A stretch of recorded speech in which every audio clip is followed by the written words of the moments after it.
Hi guys, അപ്പോൾ നമ്മുടെ ഇന്നത്തെ ട്രിപ്പ് എന്ന് പറഞ്ഞാൽ ബന്ദിപ്പൂർ ഫോറസ്റ്റിലേക്കാണ്. പല പ്രാവശ്യം നമ്മൾ ബന്ദിപ്പൂർ ഫോറസ്റ്റ് വഴി ഊട്ടിയിലേക്ക് ഒക്കെ പോയിട്ടുണ്ടായിരുന്നു.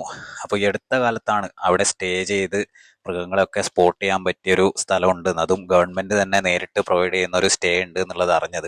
അങ്ങനെ നമ്മൾ എന്ത് ചെയ്തു, അവിടെ ഓൺലൈൻ വഴി ബുക്ക് ചെയ്തു. ഏകദേശം ഒരു മാസത്തോളമായി ഓരോ ഡേറ്റ് ഇങ്ങനെ മാറി മാറി നോക്കുന്നുണ്ടായിരുന്നു. പക്ഷേ അത് ഭയങ്കര ഡിമാൻഡ് ഉള്ളത് കൊണ്ട് തന്നെ നമുക്ക് കിട്ടിയിരുന്നില്ല. അവർ മാസത്തിൻ്റെ ആദ്യമൊക്കെ ആകുമ്പോൾ ഒരു 10-15 ദിവസത്തേക്കുള്ള ബുക്കിംഗ് ഓപ്പൺ ആക്കി വെക്കും, അതപ്പം തന്നെ ഫുള്ളാവും. പിന്നെ വീണ്ടും ഒരു മാസത്തിൻ്റെ 10-ാം തീയതി അല്ലെങ്കിൽ 20-ാം തീയതി ഒക്കെ ആകുമ്പോഴാണ് അടുത്തൊരു സ്ലോട്ട് ഓപ്പൺ ആക്കി ഇടുക. അങ്ങനെ നോക്കിയാണ് അവസാനം നമുക്ക് ഫെബ്രുവരി 25-ന് ബുക്ക് ചെയ്യാൻ പറ്റിയത്. അങ്ങനെ 2 റൂം ബുക്ക് ചെയ്തിട്ട് ഇട്ടിട്ടുണ്ടായിരുന്നു.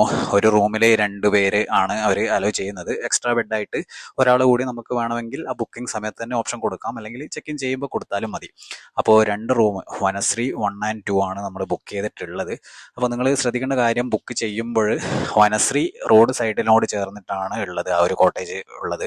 അപ്പോൾ വനശ്രീയാണ് അധികവും ഒഴിവായിട്ടുണ്ടാവുക, കാരണം മറ്റുള്ളതൊക്കെ കാട്ടിനോട് ചേർന്ന് നിൽക്കുന്നതുകൊണ്ട് തന്നെ ഭൂരിഭാഗം പേരും അത് ബുക്ക് ചെയ്യാനാണ് ശ്രമിക്കുക. അപ്പോൾ നിങ്ങളത് കിട്ടാത്ത അവസരത്തിൽ വനശ്രീ 1 and 2 എടുക്കുന്നത് കൊണ്ട് വലിയ കുഴപ്പമില്ല, കാരണം അത് കാടിനെ ഫേസ് ചെയ്തിട്ടാണ് ഇരിക്കുന്നത്. പക്ഷേ 3 and 4 റോഡിലേക്ക് ഫേസ് ചെയ്തിട്ടാണ് ഇരിക്കുന്നത്. അപ്പോൾ അത് ബുക്ക് ചെയ്ത് കഴിഞ്ഞാൽ നിങ്ങൾക്ക് പ്രത്യേകിച്ച് വലിയ കാര്യമൊന്നും ഉണ്ടാവില്ല. അപ്പോൾ വനശ്രീ 1 and 2 എടുക്കുക, അല്ലെങ്കിൽ നിങ്ങൾ മറ്റേതെങ്കിലും കോട്ടേജ് എടുക്കുക. 3 and 4 ഒരിക്കലും എടുക്കരുതെന്ന് ഞാൻ സജസ്റ്റ് ചെയ്യുള്ളൂ. അപ്പോൾ ഞങ്ങളുടെ നാടായ കണ്ണൂരിൽ നിന്ന് ഏകദേശം 164 കിലോമീറ്റർ ആണ് ഈ ഒരു സ്പോട്ടിലേക്ക് ഉള്ളത്. നമ്മൾ രാവിലെ പുറപ്പെടുമെന്ന് വിചാരിച്ചെങ്കിലും കൂട്ടത്തിലുള്ളൊരു ഹിമാലയൻ 411 മാഗ്നറ്റിക് കോയിൽ കത്തിപ്പോയത് കാരണം അതിൻ്റെ പാർട്സ് കിട്ടി അതൊന്ന് മാറ്റേണ്ട സമയം കുറച്ച് അധികം വന്നു. അതുകൊണ്ട് ഒരു 12 മണി നട്ടുച്ച വെയിലത്താണ് ഞങ്ങൾ ട്രിപ്പ് സ്റ്റാർട്ട് ചെയ്തത്. ഞങ്ങളെന്ന് പറയുമ്പോൾ ഞങ്ങൾ മൊത്തം 6 പേര് 5 ബൈക്കിലായിട്ടാണ് പോകുന്നത്. എൻ്റെ 450യും അതുപോലെ 3 411ഉം ഒരു സുസുക്കി വീസ്ട്രോമുമായിട്ടാണ് ഞങ്ങളിന്ന് ട്രിപ്പ് പോകുന്നത്.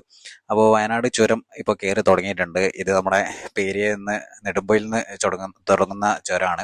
ഒരു ചുരം കൂടിയുണ്ട് ബോയ്സ് ടൗൺ വഴിയുള്ളത്, ബോയ്സ് ടൗണിലേക്ക് പോയെത്തുന്ന പാൽ ചുരം. അത് അത്യാവശ്യം ഒരു മോശം റോഡും നല്ല സ്റ്റീപ്പൊക്കെ ആയതുകൊണ്ട് ഈ ചുരമാണ് ഞങ്ങൾ അധികവും വയനാട്ടിലേക്ക് പോകുമ്പോൾ യൂസ് ചെയ്യാറ്. ഇതിപ്പോൾ കുറച്ച് കാലമായിട്ട് തകർന്നതുകൊണ്ട് അടച്ചിട്ടിരിക്കുകയായിരുന്നു. ഇപ്പോൾ ഓപ്പൺ ചെയ്തിട്ടുണ്ട്. ഇപ്പോൾ വലിയ കുഴപ്പമില്ലാത്ത റോഡാണ്. അങ്ങനെ ഞങ്ങൾ ചുരം കയറി തുടങ്ങിയിട്ടുണ്ട്. അപ്പോൾ ഞാൻ ആ റൂം ബുക്ക് ചെയ്തതിൻ്റെ കൂടുതൽ ഡീറ്റെയിൽസ് പറയാം. അങ്ങനെ ഓൺലൈനായിട്ട് ബുക്ക് ചെയ്യുമ്പോൾ 2000 രൂപയാണ് ഒരു റൂമിന് കാണിക്കുന്നതെങ്കിലും ഒരു റൂമിൽ നമ്മൾ ബുക്ക് ചെയ്ത് വരുമ്പോൾ അതിൻ്റെ GST, പാർക്കിംഗ് ഫീ, കൺവീനിയൻസ് ഫീ ഒക്കെ കൂടിയിട്ട് 2958 രൂപ റൂമിനാവും. അങ്ങനെ 2 റൂം ഞങ്ങൾ ബുക്ക് ചെയ്തു. പിന്നെ ആ ബുക്ക് ചെയ്യുന്ന സമയത്ത് പെട്ടെന്ന് ബുക്ക് ചെയ്തുകൊണ്ട് ആരൊക്കെ ഉണ്ടാവും എന്നുള്ളത് ഉറപ്പിക്കാൻ പറ്റാത്തതുകൊണ്ട് ഞങ്ങൾ എക്സ്ട്രാ ബെഡിൻ്റെ ഓപ്ഷൻ ഒന്നും കൊടുത്തില്ല.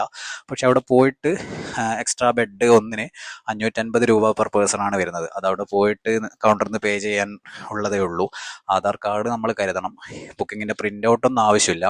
പക്ഷേ അവർ എക്സ്ട്രാ ബെഡ് വേണമെന്ന് ചോദിക്കുമ്പോൾ നമ്മൾ വേണമെന്ന് പറഞ്ഞു കഴിഞ്ഞാൽ ആ ഒരു പൈസ ഒഴിവാകുമെന്നാണ് ഞാൻ മനസ്സിലാക്കിയത്. കാരണം കൗണ്ടറിലേക്ക് എല്ലാവരും കൂടി ഒരുമിച്ച് പോവാതിരുന്നാൽ മതി. നമ്മൾ അവിടെ കിടക്കാനാണെങ്കിൽ ബെഡിലൊക്കെ അത്യാവശ്യം നല്ല സ്പേസ് ഉള്ള ബെഡാണ്. പിന്നെ സോഫയൊക്കെ ഉണ്ട്. പിന്നെ ഞങ്ങൾ ഈ ബാച്ചിലേഴ്സ് ആകുമ്പോൾ മൃഗങ്ങളെയൊക്കെ സ്പോട്ട് ചെയ്യാൻ വേണ്ടി രാത്രി ഉറക്കൊഴിഞ്ഞ് നിൽക്കുമ്പോൾ അങ്ങനെ ഒരു ഉറക്കത്തിൻ്റെ ഒരു പ്രശ്നം വരില്ല എന്നാണ് എനിക്ക് തോന്നുന്നത്. അപ്പോൾ ഈ ട്രിപ്പിൽ ശ്രദ്ധിക്കേണ്ട മറ്റ് കാര്യങ്ങളിലേക്ക് നമുക്ക് കിടക്കാം. അപ്പോൾ കാടിനോട് ചേർന്നിട്ട് തന്നെയാണ് നമ്മൾ സ്റ്റേ ചെയ്യുന്നത് ഉള്ളതുകൊണ്ട് തന്നെ അവർ പറയുന്ന കാര്യങ്ങളൊക്കെ നമ്മളൊരു തമാശ രൂപത്തിൽ എടുക്കുകയുള്ളൂ. ഞങ്ങൾക്കും അത് അതുപോലെ തന്നെ ആയിരുന്നു. പക്ഷേ എന്താ പറയുക, നമുക്ക് അനുഭവത്തിൽ വരുമ്പോൾ മാത്രമേ നമുക്കത് മനസ്സിലാവുള്ളൂ. അത് ഞാൻ വഴിയേ പറയാം. അപ്പോൾ അവിടെ പോകുമ്പോൾ നമ്മൾ ചെക്ക് ഇൻ ചെയ്തതിന് ശേഷം ക്യാൻറ്റീനിൽ പോയിട്ട് നമ്മൾ ഫുഡ് ഓർഡർ ചെയ്യാനുണ്ട്. കാരണം ഞങ്ങൾ ഓർഡർ കൊടുക്കുന്നതിനനുസരിച്ച് മാത്രമാണ് അവർ ഉണ്ടാക്കി തരിക. അപ്പോൾ ചപ്പാത്തിയൊക്കെയാണ് ഞങ്ങൾ നൈറ്റ് ഓർഡർ ചെയ്തിട്ടുണ്ടായിരുന്നത്. ചപ്പാത്തിയുടെ സൈസും അതിൻ്റെ കട്ടിയൊക്കെ തിക്നെസ്സൊക്കെ വളരെ ചെറുതാണ്. സാധാരണ ഒരു 2-3 ചപ്പാത്തിയാണ് നിങ്ങൾക്ക് മതിയെങ്കിൽ നിങ്ങൾ ചിലപ്പോൾ ഒരു 7-8 ചപ്പാത്തി ഓർഡർ ചെയ്യേണ്ടി വരും. വളരെ നൈസായിട്ടുള്ള ചപ്പാത്തിയാണ്. ഞങ്ങൾ 6 പേർക്ക് 35 ചപ്പാത്തി വെച്ചിട്ടാണ് പറഞ്ഞിരുന്നത്. എല്ലാ ഫുഡിനും പൈസ കൊടുക്കണം. അതിന് ഏകദേശം മൊത്തം ഞങ്ങൾക്ക് 6 പേർക്ക് ഒരു രാത്രിയത്തെ ഫുഡും പിറ്റേന്ന് രാവിലത്തെ ഫുഡും കൂടി ഏകദേശം ചാർജ് ആയത് 1400 രൂപയോളം ഞങ്ങൾക്ക് ചാർജ് ആയിട്ടുണ്ടായിരുന്നു. പിന്നെ ഒരു പ്രധാന കാര്യം നിങ്ങൾ ശ്രദ്ധിക്കേണ്ടത്, നിങ്ങൾ ഈ ഒരു സ്റ്റേ ബുക്ക് ചെയ്ത് അവിടെ പോവുകയാണെങ്കിൽ നിങ്ങൾ മസ്റ്റായിട്ട് കൊണ്ടുപോകേണ്ട ഒരു ഐറ്റം എന്ന് പറഞ്ഞു കഴിഞ്ഞാൽ നല്ല പവറുള്ളൊരു ടോർച്ചാണ്. അത്യാവശ്യം പവറുള്ളൊരു ടോർച്ചാണ്. ഞങ്ങൾ ഇത് എടുത്തിട്ടുണ്ടായിരുന്നില്ല. ഞങ്ങൾ വിചാരിച്ചു അവിടെ അത്യാവശ്യം ലൈറ്റൊക്കെ ഉണ്ടെങ്കിൽ മൃഗങ്ങൾ വന്നാൽ സ്പോട്ട് ചെയ്യാൻ പറ്റുമെന്ന് വിചാരിച്ചിരുന്നു.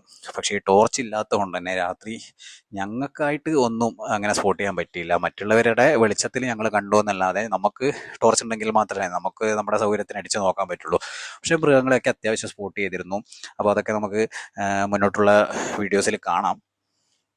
കണ്ടില്ലേ, ഈ ചുരത്തിൽ ഇപ്പോഴും പണി നടക്കുന്നുണ്ട്. ചില സ്ഥലത്ത് വെയിലും പൊടിയും കൂടി ആകുമ്പോൾ നല്ലൊരു ടയേർഡ് ഫീൽ ചെയ്യുന്നുണ്ട്. പക്ഷേ ഇന്ന് ഈ കണ്ണൂർ ജില്ലയിൽ ഏറ്റവും കൂടുതൽ ചൂടുണ്ടാവും എന്നുള്ളൊരു പ്രഡിക്ഷൻ ഉണ്ടായിരുന്നു. അതുപോലെ തന്നെ വണ്ടിയുടെ ഔട്ട്സൈഡ് ടെമ്പറേച്ചർ ഇപ്പോൾ കാണിക്കുന്നത്, മീറ്റർ കാണിക്കുന്നത് 41 ഡിഗ്രി സെൽഷ്യസ് ആണ്. നല്ലൊരു ചൂട് ഫീൽ ചെയ്യാനുണ്ട്. ഈ ജാക്കറ്റൊക്കെ വലിച്ചു കയറ്റി ഇട്ടപ്പോൾ തന്നെ അതിൻ്റെ മേലിൽ കൂടെയുള്ള ചൂടും അസഹനീയമാണെന്ന് തന്നെ പറയാം. അപ്പോൾ ഞങ്ങളിങ്ങനെ പതുക്കെ ചുരം കയറി ഇറങ്ങുകയാണ്. ഇനിയിപ്പോൾ അടുത്തൊരു സ്റ്റോപ്പ് എന്ന് പറയുമ്പോൾ ഫുഡ് കഴിക്കാൻ വേണ്ടിയിട്ട് എവിടെയെങ്കിലും നിർത്തണം എന്നാണ് വിചാരിക്കുന്നത്. അപ്പോൾ ആർക്കും അങ്ങനെ വിശപ്പിൻ്റെ ഒരു വിളി വരാത്തത് കൊണ്ട് തന്നെ കുറച്ച് ദൂരം കവർ ചെയ്തിട്ട് നിർത്താമെന്നാണ് വിചാരിക്കുന്നത്. അതുപോലെ തന്നെ ബന്ദിപ്പൂർ എന്തായാലും സന്ധ്യക്ക് മുന്നേ എത്തണമെന്ന് ഒരു കണക്കുകൂട്ടലുണ്ടായിരുന്നു. ചില പ്രശ്നങ്ങൾ കാരണം, ഞാൻ പറഞ്ഞ പോലെ വണ്ടിയുടെ പ്രശ്നങ്ങൾ കാരണമാണ് നമ്മൾ കുറച്ച് ലേറ്റായി പോയത്. അപ്പോൾ കുറച്ച് നന്നായിട്ട് സ്പീഡിൽ തന്നെ പോകാനാണ് തീരുമാനം. വയനാട് മുത്തങ്ങയൊക്കെ കഴിഞ്ഞ് കഴിഞ്ഞാൽ പിന്നെ നല്ലൊരു റോഡാണ്. പക്ഷേ ഫോറസ്റ്റ് ആയതുകൊണ്ട് നമുക്കങ്ങനെ കണ്ടമാനം സ്പീഡ് എടുക്കാൻ പറ്റില്ല. പ്രത്യേകിച്ച് കർണാടകയുടെ ബോർഡറൊക്കെ ആകുമ്പോൾ ഒരുപാട് ഹമ്പും മൃഗങ്ങൾ റോഡിൽ ഉണ്ടാവാനുള്ള സാധ്യതയും കൂടിയുണ്ട്. അപ്പോൾ അതും കൂടി മുന്നിൽ കണ്ടിട്ട് ഗൂഗിൾ മാപ്പ് ഇപ്പോൾ കാണിക്കുന്നത് ഏകദേശം 4 മണിക്കൂറാണ്. ആ ഒരു സമയം വേണ്ടി വരുന്നതെന്ന് തോന്നുന്നു.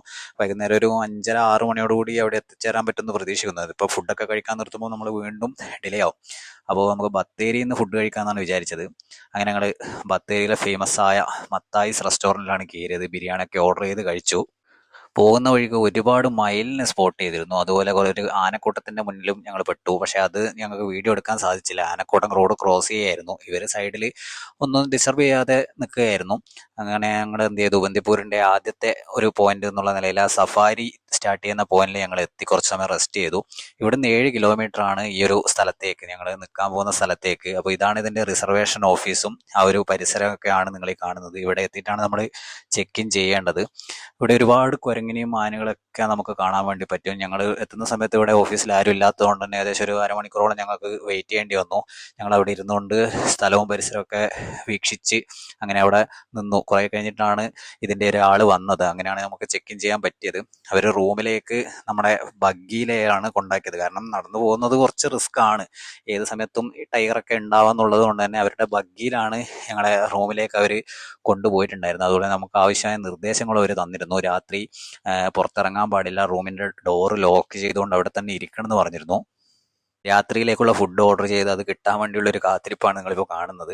ഞങ്ങൾ ഓർഡർ ചെയ്ത ചപ്പാത്തിയും കുറുമയും എത്തിയിട്ടുണ്ടായിരുന്നു. നല്ല ടേസ്റ്റി ഫുഡ് തന്നെയായിരുന്നു, കുറ്റം പറയാനൊന്നുമില്ല. നല്ലൊരു ഫുഡ് തന്നെയായിരുന്നു. ഞങ്ങളെല്ലാവരും ആവശ്യത്തിന് കഴിച്ചു. 35 ചപ്പാത്തി ഓർഡർ ചെയ്തുകൊണ്ട് തന്നെ അത് വളരെ നന്നായി ഇപ്പോൾ തോന്നുന്നു. വളരെ നേരിയൊരു ചപ്പാത്തി ആയിരുന്നു. എല്ലാവർക്കും നല്ല വിശപ്പും ഉണ്ടായിരുന്നു. അങ്ങനെ ഞങ്ങൾ ആ ഫുഡും കഴിച്ചുകൊണ്ട് ഇരിക്കുമ്പോഴാണ് ഞങ്ങളുടെ ബൈക്ക് വെച്ച സ്ഥലത്തു നിന്ന് ഒരല്പം മാറ്റി വെക്കാൻ വേണ്ടി അവർ പറഞ്ഞിട്ടുണ്ടായിരുന്നു. ഞങ്ങളുടെ റോഡിനോട് ചേർന്നാണ് പാർക്ക് ചെയ്തിട്ടുണ്ടായിരുന്നത് അവരുടെ പാർക്കിംഗ് സ്പേസിൽ. പക്ഷേ ആന വന്ന് ഈ വേസ്റ്റ് ബിന്നൊക്കെ തപ്പുന്ന സമയത്ത് ബൈക്കിന് ചിലപ്പോൾ ഇടങ്ങാറാകാനുള്ള സാധ്യത ഉണ്ട് എന്നുള്ളതുകൊണ്ട് കുറച്ച് ഉൾഭാഗത്തോട്ട് കയറ്റി വെക്കാൻ വേണ്ടി അവർ പറഞ്ഞതനുസരിച്ച് ഞങ്ങളുടെ ബഗ്ഗി വീണ്ടും പിക്ക് ചെയ്യാൻ വന്നു. ആ ബഗ്ഗിയിൽ ഞങ്ങൾ പോയി ബൈക്ക് മാറ്റി വെച്ചു. ഇതാണ് ഞങ്ങളുടെ റൂമിൻ്റെ സിറ്റ് ഔട്ട് എന്ന് പറയുന്നത്. ഇവിടെ ഇരുന്നിട്ട് ഈ കമ്പി വേലികൾക്കിടയിലൂടെ വേണം ഞങ്ങൾ മൃഗങ്ങളെ സ്പോട്ട് ചെയ്യാൻ വേണ്ടിയിട്ട്. ഒരുപാട് മാൻ അവിടെ വന്ന് തമ്പടിച്ചിട്ടുണ്ട്. അപ്പോൾ അതിനെ അറ്റാക്ക് ചെയ്യാൻ വേണ്ടിയിട്ടാണ് ഈ ലെപ്പാഡ് വരിക എന്നാണ് ഇവർ പറഞ്ഞിട്ടുള്ളത്. ഒരു കാരണവശാലും ഡോറ് തുറന്ന് പുറത്തിറങ്ങാൻ പാടില്ല എന്നവർ സ്ട്രിക്റ്റ് നിർദ്ദേശം തന്നിട്ടുണ്ടായിരുന്നു. ഇതാണിപ്പോൾ കറണ്ട് പോയപ്പോൾ ഉള്ള അവസ്ഥ. അടുത്തുള്ള ആൾ ടോർച്ച് അടിക്കുമ്പോൾ നമുക്ക് സ്പോട്ട് ചെയ്യാം, അല്ലാതെ ഞങ്ങൾ ടോർച്ച് കൊണ്ടുപോകാത്തത് വലിയൊരു മണ്ടത്തരായിപ്പോയി. ഇതായിരുന്നു ഞങ്ങളുടെ റൂമിൻ്റെ സമീപത്ത് വന്നിട്ടുണ്ടായിരുന്ന കരടി. ഈ വീഡിയോ ഞങ്ങളെടുത്തല്ല, ഞങ്ങൾ സെൻഡ് ചെയ്ത് വാങ്ങിയാണ്. അപ്പോൾ പല സൗണ്ടുകളും കേൾക്കുന്നുണ്ടായിരുന്നു. ഒന്നും കാണാൻ വേണ്ടി സാധിക്കുന്നില്ല ഈ ടോർച്ച് ഇല്ലാത്തത് കൊണ്ട് തന്നെ. 1-2 പ്രാവശ്യം ഡോറ് തുറന്ന് കുറച്ചൊന്ന് പുറത്തിറങ്ങിയപ്പോഴും അവർ ഇതിലൂടെ പോകുമ്പോഴൊക്കെ നമ്മളെ ചീത്ത പറഞ്ഞ് ഉള്ളിൽ കയറ്റിക്കൊണ്ടിരുന്നു. അപ്പോൾ ഒരു സൗണ്ട് കേട്ടപ്പോൾ എല്ലാവരും കൂടി വന്ന് നോക്കുന്നൊരു കാഴ്ചയാണ് കാണുന്നത്. അപ്പോൾ ഞങ്ങൾ നോക്കിയ ഡയറക്ഷനിലല്ല ഈ സാധനം ഉണ്ടായിരുന്നത്. ഒരു വണ്ടി, ഫോറസ്റ്റിൻ്റെ വണ്ടി അതിലൂടെ പോകുമ്പോഴാണ് ഞങ്ങൾ ആ ഞെട്ടിക്കുന്ന കാഴ്ച കണ്ടത്. ഒരു ലെപ്പാഡ് ഞങ്ങളുടെ റൂമിൻ്റെ തൊട്ട് സൈഡിൽ, ഞങ്ങളെല്ലാവരും ആ മാനിനെ നോക്കി നിന്നു. അങ്ങോട്ടാണ് ഇത് വരിക എന്ന് വെച്ചിട്ട് അങ്ങോട്ട് നോക്കി നിന്നു. പക്ഷേ ഇത് വന്നത് ഞങ്ങളുടെ റൂമിൻ്റെ തൊട്ട് ഫ്രണ്ടിലായിട്ട് ഈ ലെപ്പാഡ് ഉണ്ടായിരുന്നു. ഇരുടായത് കൊണ്ട് ഞങ്ങൾക്ക് കാണാൻ വേണ്ടി സാധിച്ചില്ല. ആ വണ്ടി പോകുമ്പോൾ ജസ്റ്റ് ഒന്ന് പാസ് ചെയ്യുമ്പോഴാണ് ഞങ്ങൾ കണ്ടത്. അങ്ങനെ ലെപ്പാഡിൻ്റെ സൈറ്റിങ് ഞങ്ങൾക്ക് കിട്ടി. പക്ഷേ അത് വീഡിയോയിൽ റെക്കോർഡ് ചെയ്യാൻ പറ്റിയില്ല, കാരണം അത്രയും ഇരുടായിരുന്നു. ജസ്റ്റ് ഒന്ന് കാണാൻ വേണ്ടി മാത്രമേ പറ്റിയിട്ടുണ്ടായിരുന്നുള്ളൂ. അതുപോലെ ബിയറിനെയും കണ്ടു. പക്ഷെ അതും ഈ പറയുന്ന പോലെ വീഡിയോയിൽ റെക്കോർഡ് ചെയ്യാൻ വേണ്ടി സാധിച്ചില്ല. ഒരു ടോർച്ച്. ഇതാണ് ബന്ദിപ്പൂർ റോഡ് വരുന്നത്. അതിൻ്റെ അടുത്ത് തന്നെയാണ് നമ്മുടെ ഈ സ്റ്റേ ഒക്കെ വരുന്നത്. ഇപ്പോൾ രാവിലെ 6 മണി 6:15 സമയമാണായിട്ടുള്ളത്. ഇതാണ് വനശ്രീ കോട്ടേജ്. വനശ്രീ 1, 2, 3, 4 ഒക്കെ ഇതിൽ തന്നെയാണ്. 4 സൈഡായിട്ടാണ് 4 റൂം വരുന്നത്. ഹാള് കോമൺ ആണ്. രാത്രി ഈ ഒരു ഏരിയ കംപ്ലീറ്റ് മാനായിരുന്നു. വെളിച്ചമുള്ളതുകൊണ്ട് തന്നെ മാനൊക്കെ ഇവിടെ വന്നിട്ടായിരുന്നു സേഫായിട്ട് നിന്നിട്ടുണ്ടായത്. ഒരു 2-3 പ്രാവശ്യം ലെപ്പേഡിൻ്റെ കോൾസ് ഞങ്ങൾ കേട്ട് പുറത്തിറങ്ങി നോക്കി. പുറത്തിറങ്ങാൻ പാടില്ല, നോക്കിയിട്ടും പക്ഷേ രാത്രി ആയതുകൊണ്ട് ഒന്നും കണ്ടില്ല. പിന്നെ ഒരു ആനയാണ് കണ്ടത്. ആന ഇതിലൂടെ വന്ന് ഈ റോഡിലൂടെ നടന്ന് ഇങ്ങനെ അങ്ങോട്ടേക്ക് കാട്ടിലേക്ക് ഇറങ്ങി പോവുകയാണ് ചെയ്തത്. ഒരു ആനയും ആനക്കുട്ടിയും. അതും ഞാൻ വീഡിയോയിൽ അത്ര ക്ലാരിറ്റി ആയിട്ട് കിട്ടിയില്ല, കാരണം പുറത്ത് ലൈറ്റ് ഇല്ലാത്തത് കാരണം. ഇവർ ചെറിയ ചെറിയ സോളാർ ലൈറ്റ് പോലെയുള്ള ലൈറ്റുകളാണുള്ളത്, അതിൻ്റെ വെളിച്ചത്തിൽ നമുക്ക് വീഡിയോ എടുക്കാൻ പറ്റുന്നുണ്ടായിരുന്നില്ല. ആനയെ കണ്ടു. ഇനിയിപ്പോൾ രാവിലെ ഒരു സഫാരി പോകണമെന്നാണ് വിചാരിക്കുന്നത്. നമ്മുടെ വനശ്രീ കോട്ടേജിൻ്റെ അടുത്ത് തന്നെയാണ് ക്യാൻറ്റീൻ വരുന്നത്. ആ കാണുന്ന ബിൽഡിങ്ങാണ് ക്യാൻറ്റീൻ. നമുക്ക് മാത്രമേ ഇവിടുന്ന് 8 മണിക്ക് നടന്ന് ക്യാൻറ്റീനിലേക്ക് പോകാനുള്ള പെർമിഷൻ ഉള്ളൂ. മറ്റുള്ള കോട്ടേജൊക്കെ കാടിനോട് ചേർന്നിട്ടാണ് അവിടെ നിൽക്കുന്നത്. ചിറ്റാൽ, കോകിലൊക്കെ അവിടെയാണുള്ളത്. അപ്പോൾ അവർക്കൊക്കെ പോകണമെങ്കിൽ ഇവരുടെ ഇലക്ട്രിക് ബഗ്ഗി കൂട്ടാൻ പോയതിന് ശേഷമാണ് ഇവിടത്തേക്ക് കൊണ്ടുവരിക. കാരണം ഈ ഒരു ഏരിയയിലാണ് ലെപ്പേഡിൻ്റെ സ്പോട്ടിങ് അധികം ഉണ്ടാകാറെന്ന് അവർ പറഞ്ഞിരുന്നു. ഇപ്പോൾ ഒരു ലെപ്പാഡ് പ്രസവിച്ച് അതിൻ്റെ കുട്ടികളായിട്ട് ഇവിടെ കറങ്ങി നടക്കുന്നുണ്ട്. ഒരു 3-4 ദിവസം കൂടുമ്പോൾ അതിൻ്റെ ഒരു വേട്ടയാടൽ, ഹണ്ടിങ് ഉണ്ടാവലുണ്ട് എന്നാണ് ഇവർ പറഞ്ഞത്. അപ്പോൾ അതുകൊണ്ട് തന്നെ വളരെ കെയർഫുള്ളായിരിക്കണം. ഞങ്ങളിവിടെ ഒരു 9 മണിക്കൊക്കെ പുറത്ത് നിന്നപ്പോൾ തന്നെ അവർ വന്ന് അകത്ത് കയറ്റി ഡോറടക്കം ലോക്ക് ചെയ്യാൻ പറഞ്ഞിരുന്നു. ഇതാണ് നമ്മൾ താമസിച്ച വനശ്രീ കോട്ടേജ്. വനശ്രീ 1, 2, 3, 4 ഇതിൻ്റെ ഉള്ളിൽ തന്നെയാണ്. റോഡിനോട് ചേർന്നിട്ടാണ് ഈ കോട്ടേജ് വരുന്നത്. അപ്പോൾ അത് അങ്ങ് കാണുന്നതാണ് നമ്മുടെ ചെക്ക് ഇൻ പോയിൻ്റ്, റിസപ്ഷൻ. ബാക്കിയുള്ള കാടിനോട് ചേർന്നുള്ള കോട്ടേജൊക്കെ ഈ സൈഡാണ് വരുന്നത്. Wild life photographer Sadiq Ali സാറിൻ്റെ നേതൃത്വത്തിൽ ഇവിടെ ഒരു ക്യാമ്പ് നടക്കുന്നുണ്ട്. അവർക്ക് ഇന്നലെ ഒരു ലെപ്പാഡിൻ്റെ ഹണ്ടിങ് കാണാൻ വേണ്ടി സാധിച്ചിരുന്നു. ഇതാണ് ഗൈസ് റോഡിനോട് ചേർന്നിട്ടാണ് ഇവരുടെ സേഫ് പാർക്കിംഗ്. അപ്പോൾ നിങ്ങൾ 2 വീലർ വെക്കുമ്പോൾ ശ്രദ്ധിക്കേണ്ടത്, ഞങ്ങളുടെ വണ്ടികളാണ് ഈ കിടക്കുന്നത്. ഈ സൈഡാണ് വെച്ചത്, റോഡിൻ്റെ സൈഡായിരുന്നു ഞങ്ങളവിടെ വെച്ചിട്ടുണ്ടായിരുന്നത്. അപ്പോൾ രാത്രി ഇവരത് കണ്ടിട്ട് ഞങ്ങളോട് പറഞ്ഞു വണ്ടി എടുത്ത് മാറ്റാൻ പറഞ്ഞ് ഞങ്ങളുടെ ബഗ്ഗിയിൽ ഇവിടെ കൊണ്ടുവന്നിറക്കി. ആ സൈഡിൽ നിന്ന് നമ്മൾ ബഗ്ഗിയിൽ വന്ന് വണ്ടി എടുത്തിട്ട് ഞങ്ങൾ ഈ സൈഡ് കൊണ്ടുവച്ചു. കാരണം ആ സൈഡ് വേസ്റ്റ് ബിന്നൊക്കെ ഉള്ളതുകൊണ്ട് ആന സ്ഥിരമായിട്ട് വരുന്ന സ്ഥലമാണ്. അപ്പോൾ വണ്ടി വെക്കുമ്പോൾ കുറച്ച് ശ്രദ്ധിക്കണം. നമ്മുടെ ക്വാർട്ടേഴ്സിനെ അങ്ങോട്ട് കൊണ്ടുപോകാൻ ഇവർ വിട്ടില്ല, ഇവിടെ തന്നെ പാർക്ക് ചെയ്യാനാണ് പറഞ്ഞത്. അപ്പോൾ സഫാരിക്ക് പോകാത്തത് കൊണ്ട് തന്നെ നമ്മളൊന്ന് ബൈക്ക് എടുത്ത് ജസ്റ്റ് ഒരു ഡ്രൈവ് കുറച്ച് ദൂരം പോകാമെന്ന് വിചാരിച്ചുകൊണ്ട് ബൈക്ക് എടുക്കാൻ വന്നതാണ്. ഇപ്പോൾ അങ്ങനെ ബൈക്ക് എടുത്ത് ഞങ്ങൾ ഊട്ടി ഡയറക്ഷനിലേക്ക് കുറച്ച് ദൂരത്തേക്ക് തമിഴ്നാടിൻ്റെ ചെക്ക് പോസ്റ്റ് വരെ പോകാമെന്നുള്ള രീതിയിൽ ബൈക്ക് എടുത്തുകൊണ്ട് ഞങ്ങൾ യാത്ര ആരംഭിച്ചു. കാടൊക്കെ നല്ല കരിഞ്ഞുണങ്ങിയിട്ടാണ് ഉള്ളത്, വേനൽക്കാലമായല്ലോ.